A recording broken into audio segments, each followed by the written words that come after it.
Ar ddiwrnod gwerin Ewropeaidd, hoffwn rhannu alaw Gymreig gyda chi, o'r enw Diddanwch Gruffydd ap Cynan.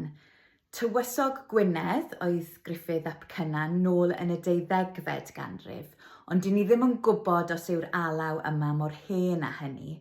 Mae e'n ymddangos am y tro cyntaf mewn casgliad Edward Jones o'r enw Musical and Poetical Relics of the Welsh Bards, nôl yn 1784. Ond mae fy mherthynas i gyda'r alaw yn cychwyn yn yr 80au, pan o'n i dim ond yn gasgliad o gelloedd yn bola fy mam. Mae fy mam yn delenores, felly pan roedd hi'n disgwyl fi, roedd hi'n pwyso'r delyn ar ei bola hi, ac roedd hi'n chwarae'r alaw yma tipyn ar y pryd. Felly trwy broses o osmosis, fe ddaeth yr alaw yma yn rhan o fy DNA. Dwi ddim yn cofio dysgu'r alaw, mae e jyst wedi bod yn rhan ohona i erioed.